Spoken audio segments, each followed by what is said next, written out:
The wreckage stretched across Europa's icy surface like a metallic graveyard, steam still rising from impact craters where unknown weapons had torn through hull plates and frozen atmosphere. Captain Maya Patel stood at the viewport of the ESS Hawking, her breath fogging the reinforced glass as she surveyed the aftermath of what could only have been a massacre. "Life signs?" she asked, though she hardly expected any after what they were seeing. Lieutenant Cooper's voice came back tense over the comm. "One, ma'am. Faint but steady. About 2 kilometers east of our position, near what looks like the remnants of a command vessel." Maya's hand tightened on the railing. First contact protocol was clear: observe and report, nothing more. But something about this felt different. Wrong. This wasn't just an alien battlefield they'd stumbled upon. It was a crime scene. "Prep a surface team," she ordered, already moving toward the equipment bay. "Full environmental suits and medical gear. Whatever happened here, we're not leaving survivors to freeze." The surface of Europa creaked under their boots as Maya led her 3-person team across the crystalline wasteland. Dr. Sarah Chen, their xenobiologist, kept her scanner trained on the wreckage they passed, while Security Chief Ramirez watched their backs.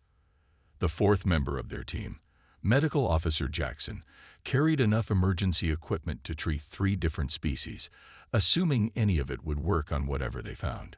They found the survivor half buried in ice, pinned beneath a twisted section of what might have been a navigation console. The alien was massive, easily 8 feet tall, with iridescent scales that shifted between deep purple and midnight blue. Its lower body was completely immobilized, either from injury or the cold, but its 4 eyes tracked their movement with frightening intelligence. "Careful," Maya cautioned as they approached. "We don't know if." The alien spoke, its voice a harmonious combination of clicks and subvocal rumbles that made Maya's suit sensors vibrate. A translation matrix would be useless here. They had no baseline for the language. But the meaning was clear enough when the creature tried to reach for what was obviously a weapon, only to find its arms wouldn't respond. Dr. Chen stepped forward slowly, hands raised in what she hoped was a universal gesture of peace. "We're here to help," she said softly, knowing the words meant nothing but hoping the tone would carry. The alien's eyes fixed on her, all 4 pupils dilating slightly. "Multiple spinal fractures," Jackson reported quietly, scanning from a safe distance. "Some kind of energy weapon damage too. If we don't get them stabilized soon."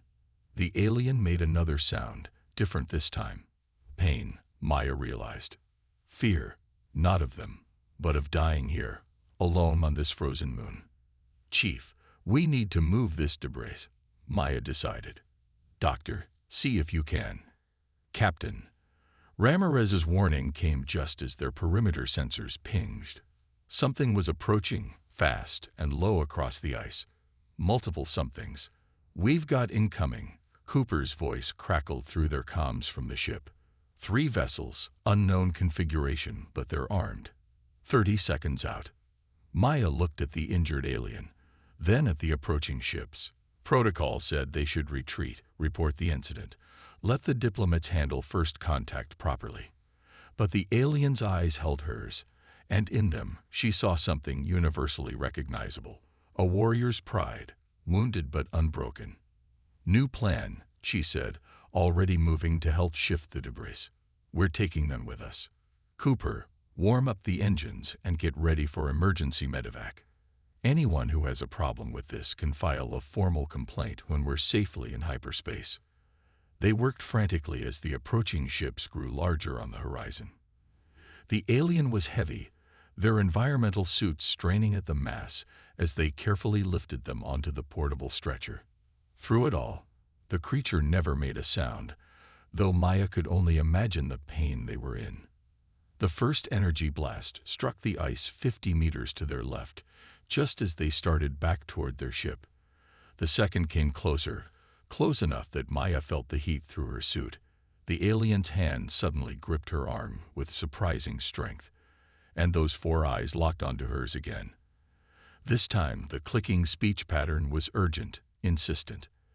They're not trying to rescue you, are they? Maya asked, though she knew the alien couldn't understand. But the grip on her arm tightened, and that was answer enough. Run, she ordered, and her team moved as one, hauling the stretcher across the uneven ice as energy weapons carved steaming trenches around them. The aliens' grip never loosened, as if they were afraid Maya's team would abandon them under fire. They didn't understand yet. That wasn't how humans operated. They reached the Hawking's airlock with seconds to spare, the deck plating vibrating under their feet as Cooper spun up the main engines. As soon as they were sealed inside, Maya felt the familiar lurch of emergency acceleration. Through the viewport, she watched 3 sleek, predatory ships rise into view, their weapons charging, only to be left behind as the Hawking jumped to FTL. In the sudden quiet of the ship's medical bay, Maya looked down at their unexpected passenger. The alien's scales had shifted to a deeper blue, and all 4 eyes were half closed with what she hoped was relief rather than pain. "Welcome aboard," she said softly. "I don't know what kind of trouble you're in, friend, but you're safe now. That's what humans do. We help first and ask questions later."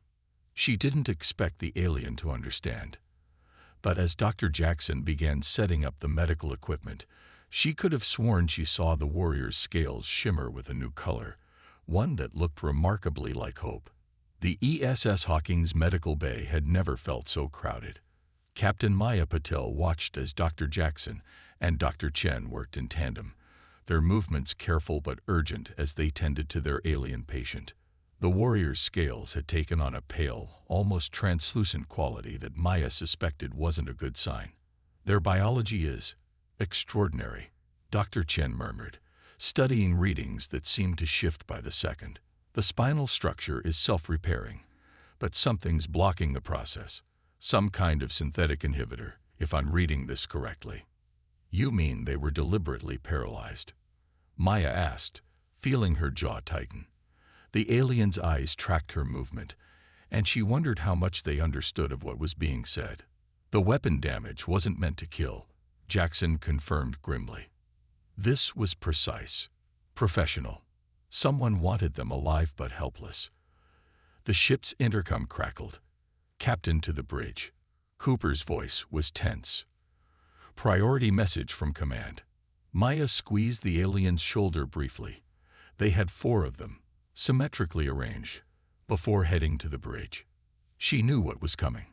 They'd broken about a dozen first contact protocols, not to mention interfering in what was clearly an internal matter of an unknown species. The bureaucrats were going to have a field day. Admiral Chen's hologram waited on the bridge, his expression stormy. "Captain Patel, would you care to explain why my desk is covered in reports about unauthorized first contact, theft of alien property, and potential interference in an extraterrestrial conflict?" "With respect, Admiral." Maya kept her voice steady. "We responded to a distress situation. The alien property in question is a sentient being who was left to die. A sentient being who, for all you know, could be a criminal, a terrorist, or worse." The Admiral cut in. "You're ordered to proceed to Ganymede Station immediately. A containment team will take custody of the alien and—" A warning klaxon cut through the conversation. "Multiple ships dropping out of FTL," Cooper reported, his hands flying over the tactical display. "Same configurations as before, but more of them. 7. No, 9 vessels." Maya's mind raced. Ganymede Station was 4 hours away at best speed. Their pursuers would catch them well before then.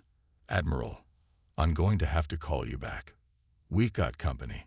She cut the transmission before he could object. "Cooper, get us out of here. Random jumps. Try to lose them in the asteroid field past Mars."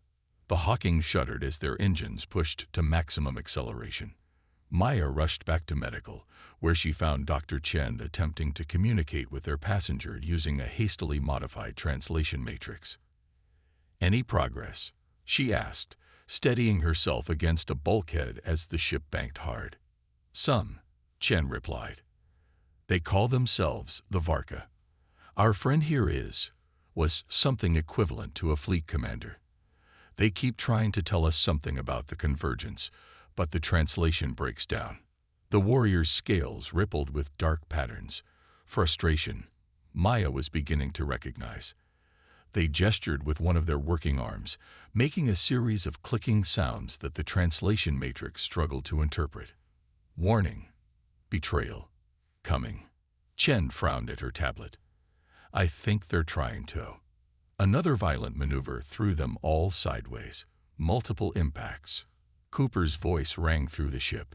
Shields at 60%. The warriors' reaction was immediate and shocking. Despite their paralysis, they managed to push themselves partially upright, scales blazing with patterns Maya hadn't seen before.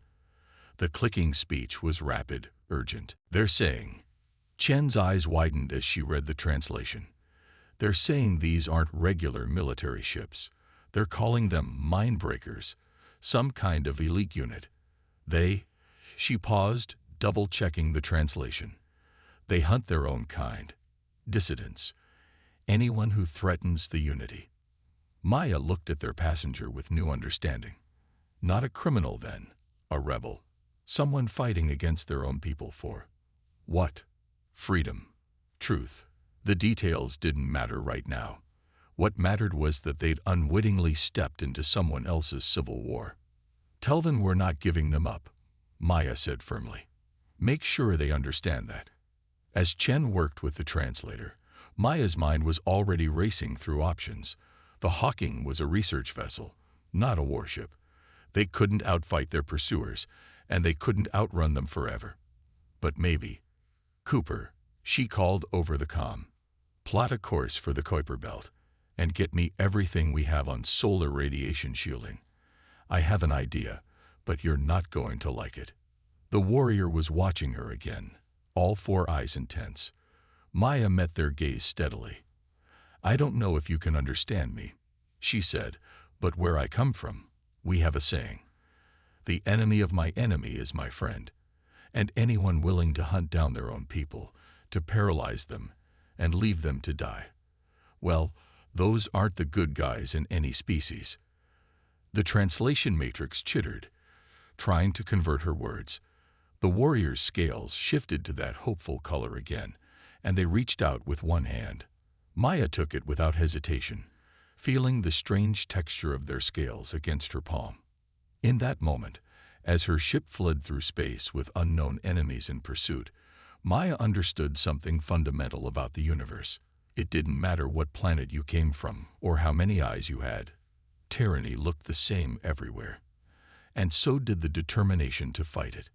All right, she said, squeezing the warrior's hand. Let's show these mindbreakers what happens when they pick a fight with humanity's newest ally. The Kuiper Belt stretched before them like a cosmic minefield, countless ice-bound rocks and frozen debris, creating a natural maze at the edge of known space. Captain Maya Patel studied the tactical display as the ESS Hawking threaded its way through the chaos, their pursuers still doggedly following despite the hazardous conditions. In the makeshift war room they'd created in the ship's mess hall, Dr. Chen was working with their Varka guest, who they'd learned was named Kexri. The warrior's scales shimmered with complex patterns as they used a modified tablet to communicate, their paralyzed lower body supported by a prototype exoskeleton Dr. Jackson had improvised. The mindbreakers, Chen translated, her voice tight with concern. They're not just military. Kexri says they're enhanced, physically and mentally. They'd given up their individual will to serve something called the Unity. A hive mind? Maya asked, but Kexri's pattern shifted to indicate negation. Through the translator, a series of clicks and harmonics emerged as not hive. Choice. They believe unity is perfection. Difference is disease. They hunt those who wish to remain themselves. Maya felt a chill that had nothing to do with the ship's temperature. And that's why they're hunting you. Because you refused to join. Kexri's scales darkened with what Maya had come to recognize as pain, not physical this time, but emotional. The translation came slowly, carefully. I was their commander. I saw what unity did to my soldiers, watched them lose themselves. When I discovered the truth about the convergence, about what it would do to our entire species, I tried to warn others. They could not let me succeed. The paralysis weapon, Maya understood now. They wanted to make an example of you. To break my will, Kexri confirmed through the translator. To prove that even the strongest can be made to submit. Cooper's voice interrupted from the bridge. Captain, they're changing formation. Whatever they're planning. The ship rocked violently as energy beams lanced through space around them. Shields at 40%. Cooper shouted. They're herding us away from the belt. Maya smiled grimly. No, they're doing exactly what we wanted.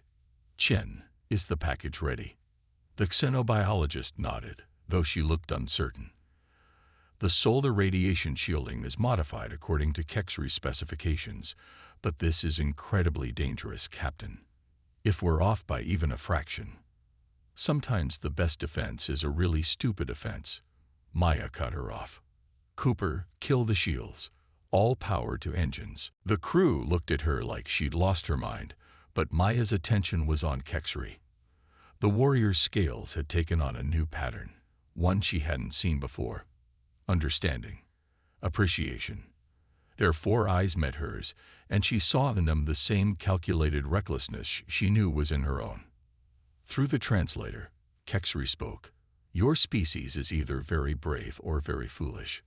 Why not both? Maya grinned. Cooper, take us into the sun.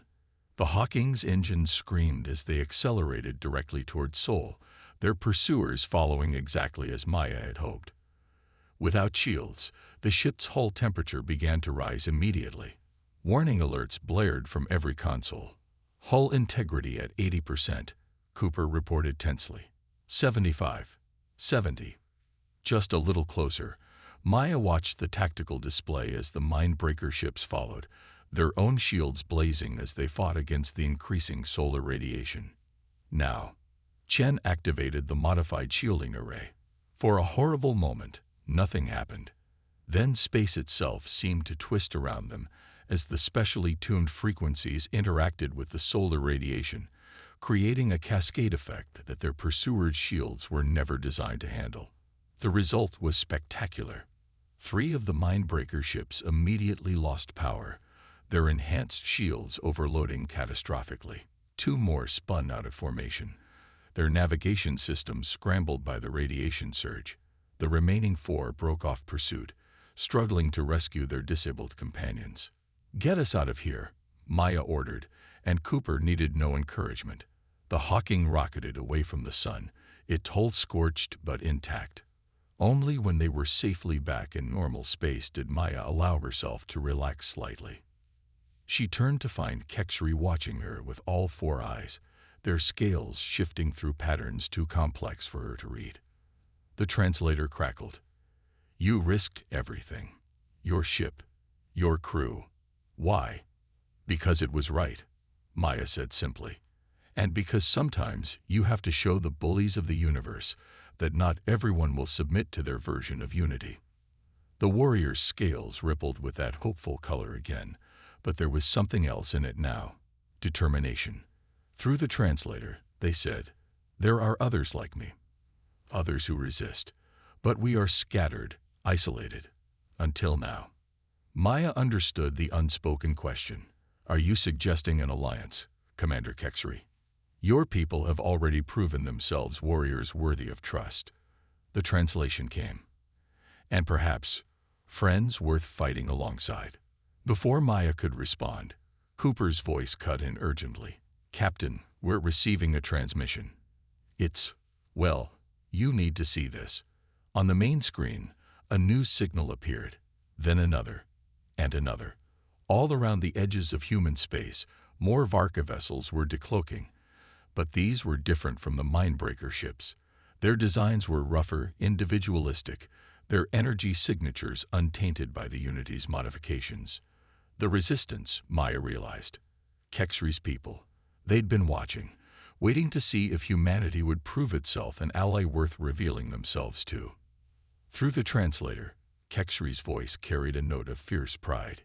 You are not the only ones who choose to break rules in service of what is right. The ESS Hawking's cargo bay had been transformed into an impromptu war room. Holographic displays showed the positions of both Unity forces and resistance vessels, while Captain Maya Patel stood with Commander Kexery at the center of it all.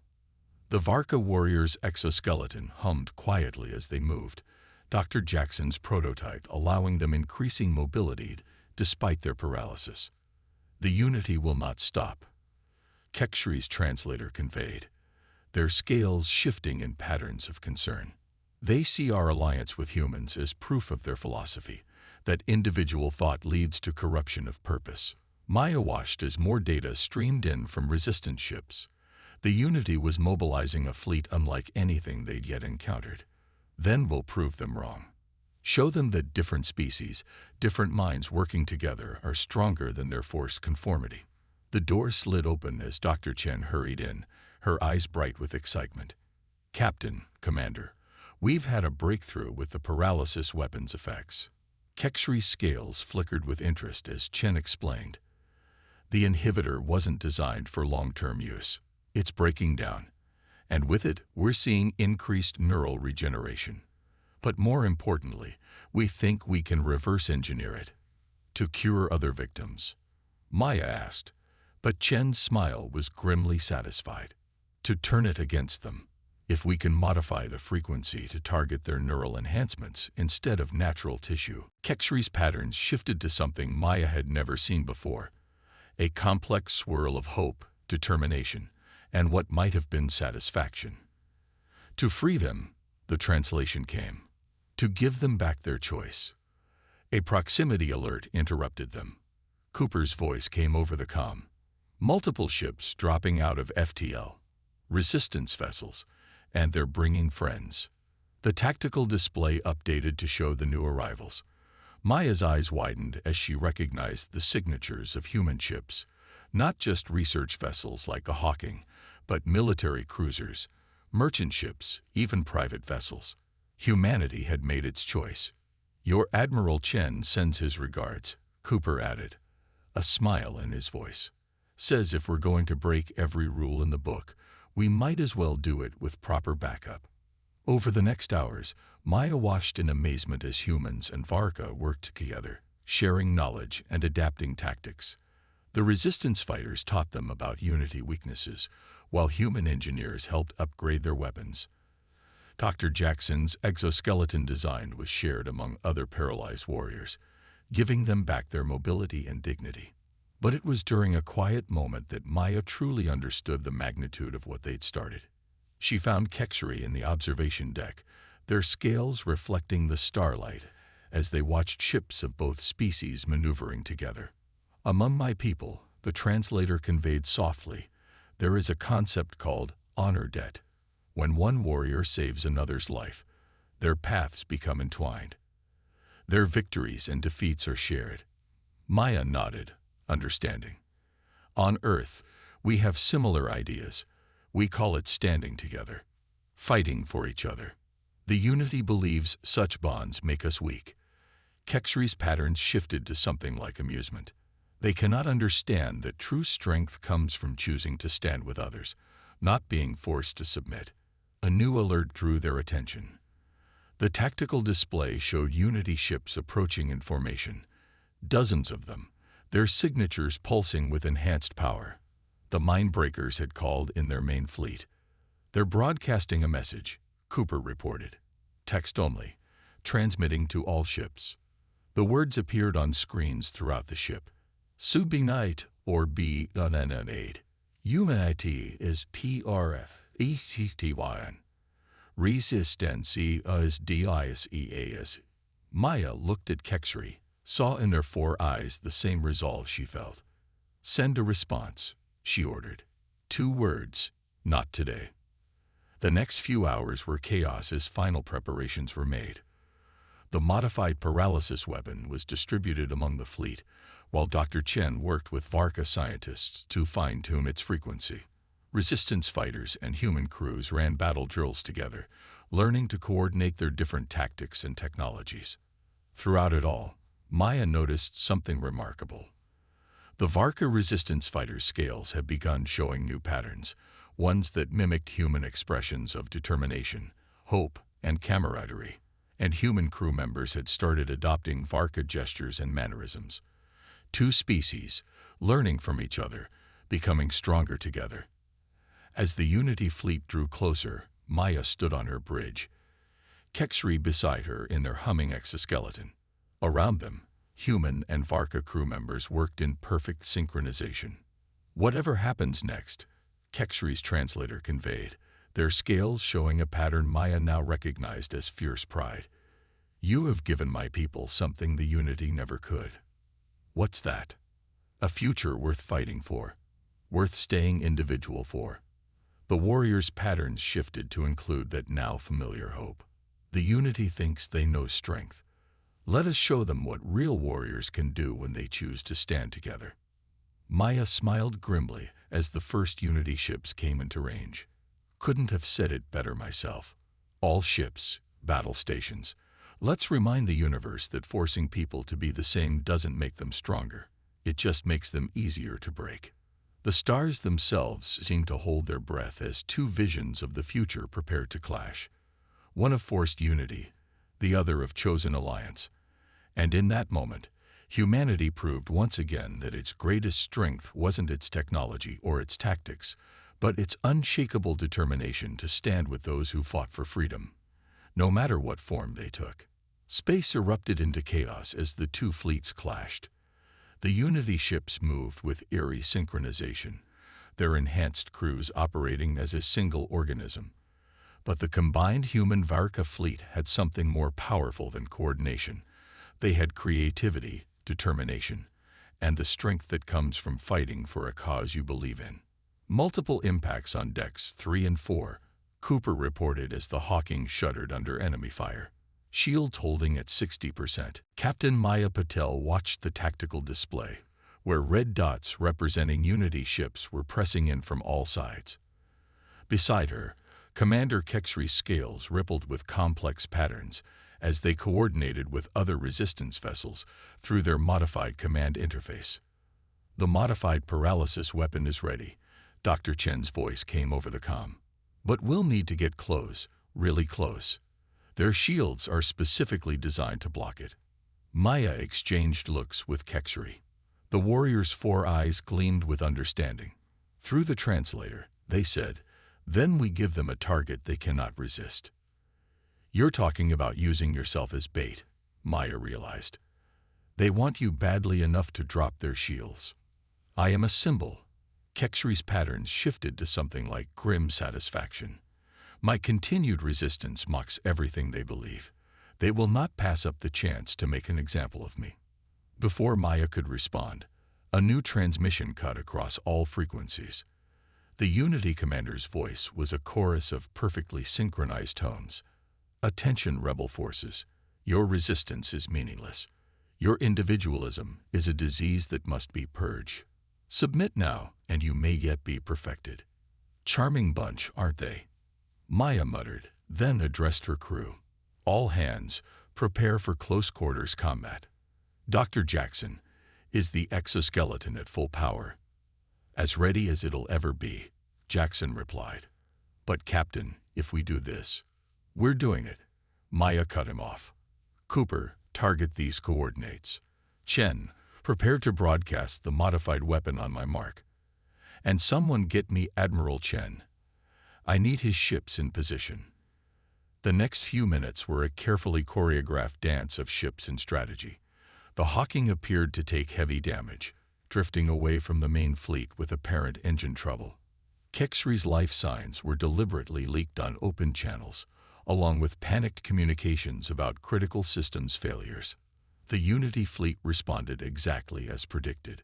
3 of their largest ships broke formation, moving to capture what they saw as a crippled vessel and their most wanted fugitive. Their shields are still up, Cooper warned as the enemy ships drew closer. Wait for it. Maya watched the distance counting down. Through their neural links, the Unity commanders would be unable to resist the chance to personally witness Kexri's submission. The closest Unity vessel fired a tractor beam, drawing the seemingly helpless Hawking closer. Maya felt sweat trickle down her spine as she watched their hull integrity numbers dropping under the strain. Now, she ordered as soon as the ships were in position. "Admiral, light them up." Hidden human and resistant ships suddenly decloaked, surrounding the 3 Unity vessels in a perfect kill box. But instead of weapons, they fired the modified paralysis weapon, tuned specifically to the frequency of Unity neural enhancements. The effect was immediate and devastating. The Unity ship's perfect formation dissolved into chaos as their enhanced crews suddenly found themselves cut off from the collective consciousness that had controlled them for so long. Confusion turned to panic, then to something else as memories and individuality came flooding back. "It's working," Chen reported excitedly. "Their neural patterns are reverting to normal. The enhancements are shutting down." The rest of the Unity fleet reacted with predictable outrage, pressing their attack with renewed fury. But now the resistance had a weapon that struck at the heart of their enemy's strength. Ship by ship, crew by crew, the Unity's perfect synchronization began to falter. Not all of them could be saved. Some Unity ships, rather than risk contamination by individuality, chose to self-destruct. Others fought to the last, their crews too far gone to remember who they had been before the enhancements. But for many, the modified weapon was a key that unlocked long-buried memories of freedom. In the midst of the battle, Maya found herself on the observation deck with Kexri, watching as former Unity ships began broadcasting surrender signals. The warrior's scales were shifting through patterns too complex for the translator to interpret. "They will need help," Kexri finally said through the device. "Learning to be individuals again. Learning to choose." Maya nodded. "They'll have it. From both our peoples." She looked at her friend. And yes, somewhere along the way, the alien warrior had become exactly that. "You know, when I found you on that moon, I never imagined it would lead to all this. And I never imagined," the translator conveyed, with what sounded almost like amusement, "that my salvation would come from a species that had not yet achieved unity, and was stronger because of it." Hours later, as the combined fleet began the long process of securing their victory, Maya received a transmission from Admiral Chen. She expected a reprimand for breaking pretty much every regulation in the book. Instead, she found herself looking at a tired but satisfied face. "Well, Captain," the Admiral said, "it seems your tendency to ignore protocol has accidentally kick-started humanity's first official alliance with an alien species. The diplomats are having fits trying to figure out how to classify this situation. Tell them to take their time, sir." Maya smiled, watching as human and Varka medical ships worked together to help former Unity crew members. "I have a feeling this is just the beginning." On the main viewer, she could see rescue operations underway across the battlefield. Human doctors working alongside Varka healers. Engineering teams combining their knowledge to repair damaged ships. 2 species, learning and growing stronger together. Kexri's translator hummed one final time. "Among my people, there is a saying. The strongest metal is forged from different elements. Perhaps that is true of civilizations as well." Maya couldn't have agreed more. In trying to force everyone to be the same, the Unity had missed the most important lesson in the universe. True strength comes not from conformity, but from the beautiful, chaotic, wonderful diversity of life itself. And now, thanks to one paralyzed warrior and a human crew who chose to help, that lesson would never be forgotten.